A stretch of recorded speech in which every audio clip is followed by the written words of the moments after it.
NFL Week 10 kicks off tonight with Thursday Night Football, which means fantasy football playoffs are right around the corner. So each week just means a little bit more.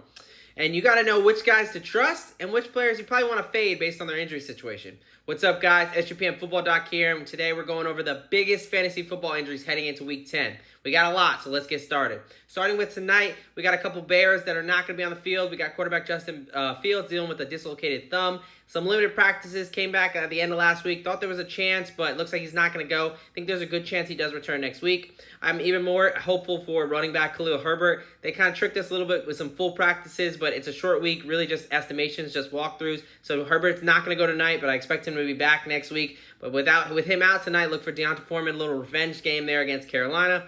A little bit worse news there in Cincinnati. Wide receiver T. Higgins looked like he picked up a hamstring injury in practice yesterday, was limited yesterday, and now did not practice today. This is a big concern. This is a little bit of a red flag. They're already saying he's not expected to play this week, kind of calling him week to week. There's concern if it's a grade 2 injury, that's potential for IR. That's more to the fixed 4 to 6 week range, where if it's just grade 1, you're looking at maybe 2 to 4 weeks. So something to monitor there. Not really a great injury. Definitely not something you want to have during the season. High re-injury risk.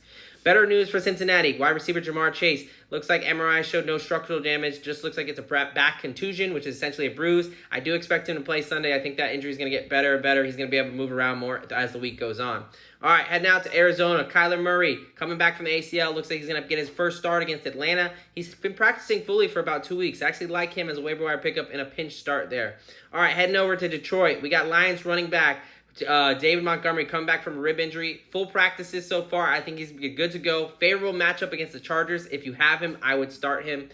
Justin Jefferson, a little bit more mystery there, coming back from the hamstring injury. He was officially kind of activated to go back to practice, but he hasn't been activated off the IR. He just had his practice window opened. He said he doesn't want to come back until he's 100%, so it's unlikely he plays this week, potentially next week. All right, guys, that's a quick rundown. If you want a full analysis, go ahead and read my injury report at sportsgamblingpodcast.com for gambling, IDP, fantasy football, injury news, and just football in general. Follow me on X and TikTok.